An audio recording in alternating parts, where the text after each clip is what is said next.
welcome back. This is episode 14 of Pick Fiends. I'm your host, Eli Doyle. This is our reoccurring NFL specialist, Richie Benz. And we're going to jump right in. We've had a 2-week kind of buffer on the beginning of the season now.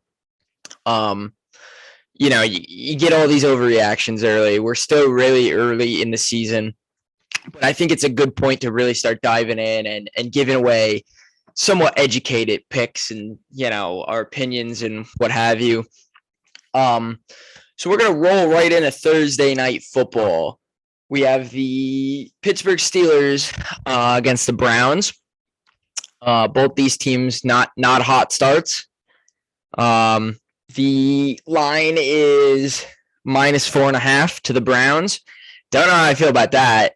I don't like a line in general in this game. If anything, I'd be looking at like the under, but it's like 38.5. So I probably won't touch this game with a fucking like 4-foot pole. But 4 foot. how do you feel about it? The Steelers showed nothing last week against the Patriots. So they only scored 14 points and they had no offense whatsoever. And the Browns, they lost to Joe Flacco at the end there of that game. What did they score? Like it was like 21 points in the last quarter or whatever. So that's 6 minutes of the game or something like that. That's crazy. 14 in the last 2 minutes alone. If I was to touch this game, I honestly don't even know. I think the over is a little too low, to be honest. That's what's keeping me away from it. Yeah, I would sprinkle some on the over a little bit because I think it is 39.5 or whatever. It's probably gonna end at like 40.5 though, so we'll see. So probably the over. I'm 99% sure Jadeveon Clowney isn't playing this week, and he certainly had an impact on that Jets game last week. There is like obvious correlation between the Jets offense ramping up in the fourth quarter and Jadeveon Clowney getting hurt in like the third. So, with that being said, I think if there was a pick for me on this game, I'd probably straight up go Steelers money line at like +172. Ooh. But like I said, I'm probably just gonna stay away from this game. But if I gun to my head, I'd probably go Steelers because that's your best bang for your buck. And who the hell knows? The Steelers got to do something different. The Browns. What's that? Yeah, the Browns, man. Yeah, and that's the thing. I don't think the Browns are anything special. Certainly without that dominant edge rush. They still obviously have Myles Garrett, who's a freak, but their offense isn't anything special. If anything, they should just power run the ball with Chubb and Hunt. But it is what it is. We'll jump around a little bit. On the Sunday, first game that pops up for me Sunday is kind of a stinker. Ravens Patriots. For me, it's like Ravens are going to run away with this game. I don't know how you feel. Yeah, this line actually opened up. I was gonna bet it. I was sitting on my couch after the game when the Ravens actually lost to -2.5 for the Ravens. That's the pick, if anything. Yeah, it went up to 3.5, and I think now it is 3. But I would have loved to get 2.5. I didn't jump on it early enough. I did see it though. I think the Ravens, they're just a better team overall. Lamar Jackson's a beast and everything. He's playing for that contract. Yeah, I think they'll be fine after that game from last week. That was I hate Tua, and man, Tua did stuff again that game, but he was making easy throws. We'll get to Tua then. Oh, yeah. He was making all the right throws. He made all the right throws. Saints Panthers stinker game. We'll go right past that. Really not another interesting game. One-sided. Chiefs Colts. I think the Colts are out to possibly the worst case scenario. They were thinking how their season would start. I think the formula is super easy. They have a beefed up offensive line. They have arguably the best running back in football. Feed the man. You have a good, general out there in Matt Ryan now. You just got to keep guys healthy. I think I saw this week that they didn't practice today. They went through no pads walkthrough. Injury report and stuff. You got to get your guys. I think they're already down. They're already down Shaq Leonard. I think Kenny Moore's on the injury report now. A couple other guys on defense. It's just you got to stay healthy and playing a buzzsaw like the Chiefs. What am I even supposed to do as a betting fan there? You got to roll with the Chiefs. Yeah, This game scares me here just because I mean Pittman was out last week, and I think that's their second best offensive player, and Alex Pierce will be back this week too. So this game, I think the Colts actually this is a huge week for the Colts. So I think if I was to take anything in this game, I'd take the Colts. If they get +7, that'd be nice. But and the Colts at home too. I mean, I don't know. This is a weird game for me. I'm leaning towards the Colts. I think the Colts can actually maybe upset the Chiefs this week this week in week 3. So I don't know. That is quite the doozy of a take. I respect it. I'm not going to ride it, but I respect it.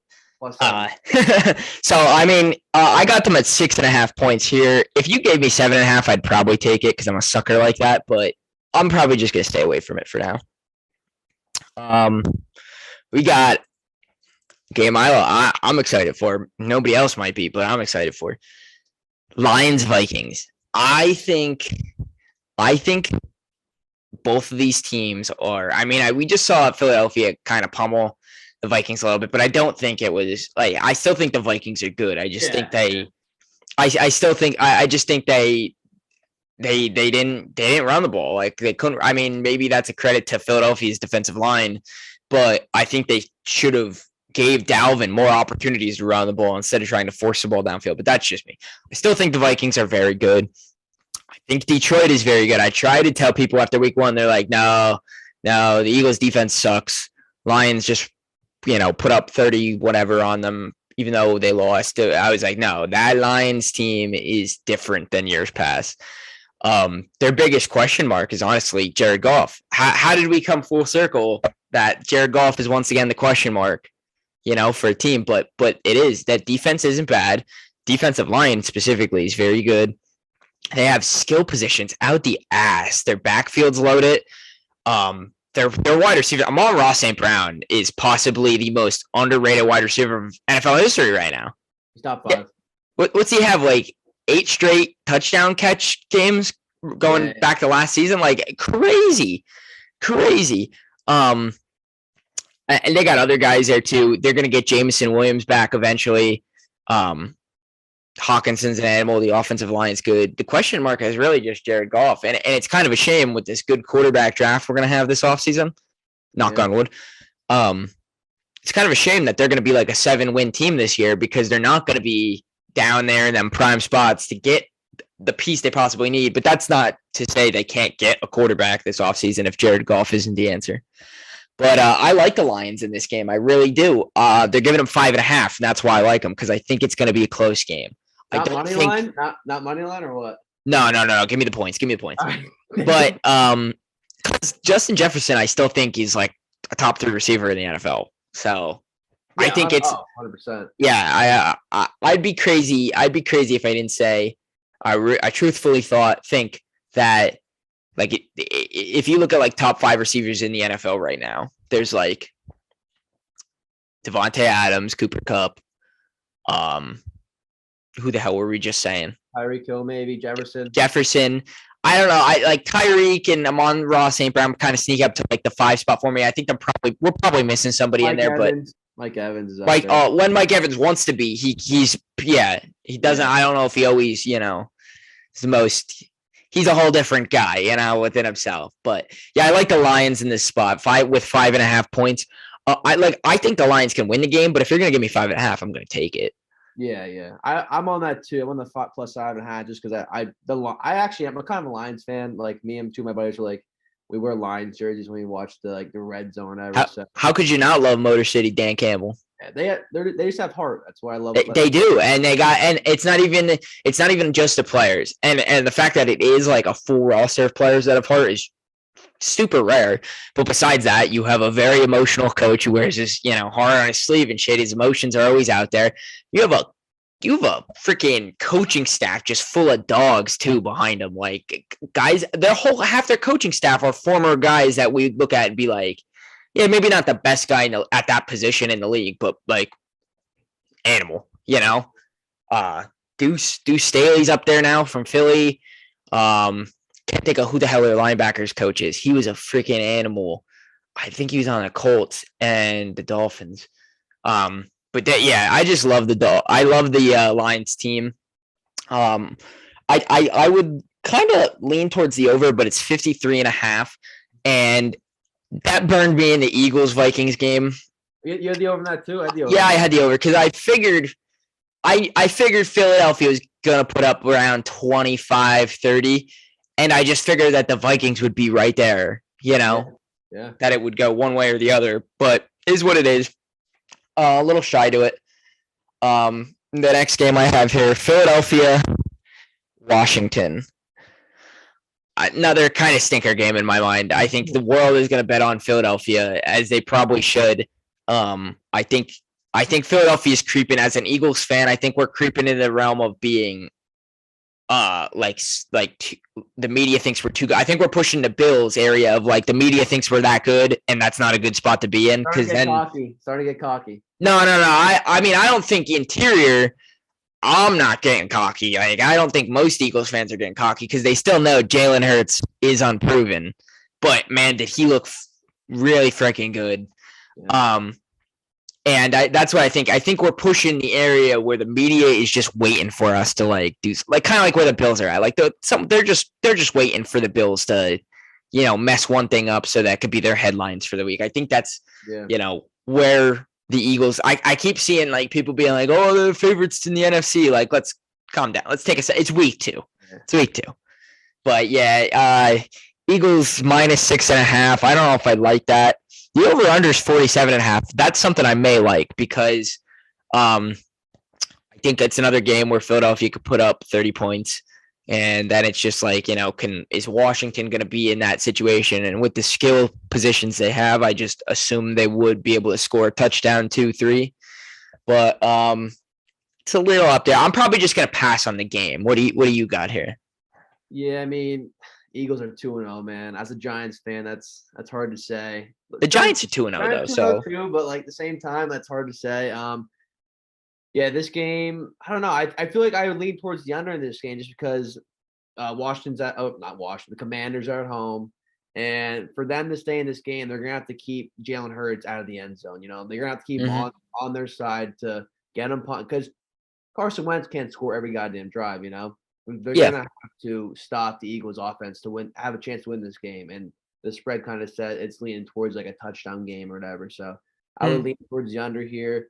And I mean, I actually have a lot of Eagles futures, so I mean, I'm not rooting for the Eagles, but I mean, sir, I love to hear that as an Eagles fan. I am kind of. I mean, I don't really care who wins this game, but if I were to bet, I would bet the under. But at the same time, I hate the Eagles, but I still bet them. Yeah, I know what you mean. Smart gambler. All right, we got 3 stinker games in a row. Let's rep these out quick.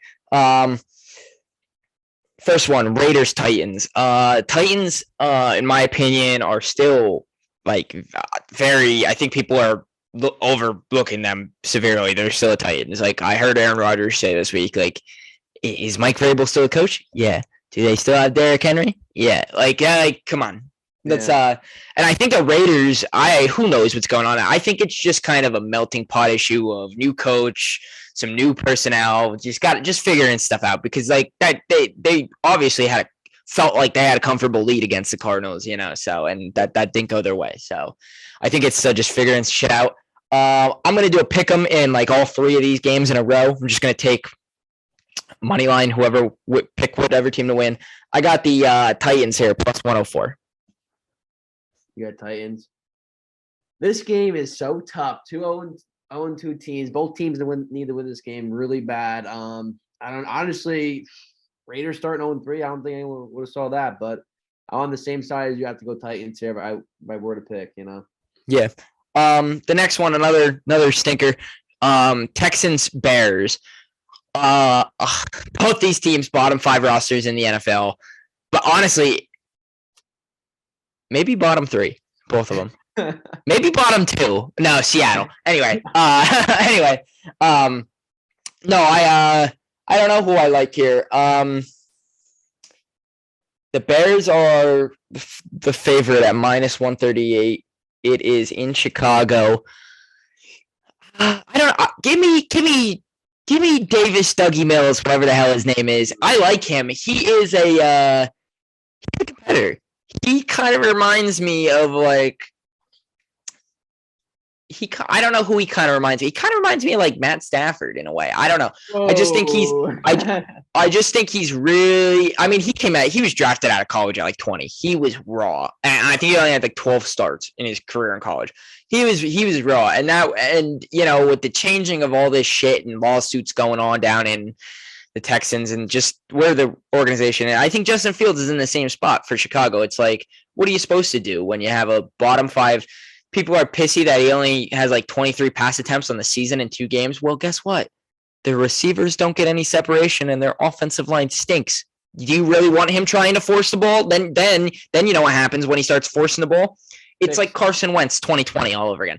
You put him on that team, Greg Ward and Travis Fulgham running around out there. You got all backups on the offensive line. You want the guy to throw the ball downfield. Guess what's going to happen? It's going to get freaking picked off. It's going to, bad shit is going to happen. And then the narrative is going to be, oh, Justin Fields stinks. He can't throw the ball. He throws all these interceptions. When realistically, maybe the coaching staff is just trying to make sure we got Justin Fields around for a couple more years. But that's just me. I think this is a coin flip of a game, but I'll go with the Texans, the Dogs, plus 118. No. You back down. I'm taking the home team here. The Bears. Justin Fields has to show up now, or he's done. That's it. Yeah. This is it. Show up. Yeah, I mean, I get that, but what do you want Justin Fields to truthfully do out there? Like, do something. That's all I gotta say. Do something. I mean, you have like who? Name another receiver out there running around that's not named Darnell Mooney. Yeah, oh my God, this is tough. Equinemius St. Brown. That's like the only guy I can name. And they drafted a guy who I don't think's played yet, who's like 26 years old. Velus Jones. He stinks. He hasn't even played yet, but he stinks. And then you got, N'Keal Harry they brought in, hasn't played a game for them yet. It's like, who do you want him? They have a blocking tight end that they drafted out of Notre Dame, Cole Kmet. Like, who do you want him to throw the ball at? That's how I look at it. It's like they'd be best. Like, look at Geno Smith up in Seattle. Won that week 1 game, 13 for 14. 14 passing attempts. That's what I look at for Justin Fields. It should be like, if you want a chance to win this game with Justin Fields and that roster, don't throw the ball more than 20 times. It's like you need to power run the ball and you need to have success early so that, you keep doing that instead of having to force the ball downfield. But that's just what I got on it. I like the Texans in this spot. I think the Texans have they don't have any weapons either. They got Cooks running around out there. That's it. And Nico Collins. No, he stinks. He's slow. He's slow. He's obviously in the NFL. He's a good player, but I got the Bears. That's all I'm saying. All right. Well, we'll see. We'll come back to this later then on after the game. Bengals Jets. Who? I think these teams are in the reverse roles. Like, we should be looking at the Bengals like we're looking at the Jets, and we should be looking at the Jets like we're looking at the Bengals. But that's just me. I'm gonna go with the Jets. I don't know why I'm saying this. I'll tell you what. I'm only going with the Jets. Money line. Yes, I'm only going with the Jets if Joe Flacco's starting. That's it. If they rush Zach Wilson back, then flip me to the Bengals. But if Joe Flacco is starting, I'm on Elite Joe's side. So I got the Jets at, what the hell are they? Plus 184. Wow. Yeah. I'm surprised this game is, what is it? Plus 4.5 right now. The Jets are. Yeah, that's what I got. Plus 4.5. That's. Jets are at home. They got a big win last week. Come back. So I don't know. I actually might be taking. I'm not taking the money line. You were crazy for me taking the Jets money line. I might take them plus 4.5 in my one spread pool. But who would have thought that the Bengals can start 0-3 in the, after being in the Super Bowl? That's just crazy.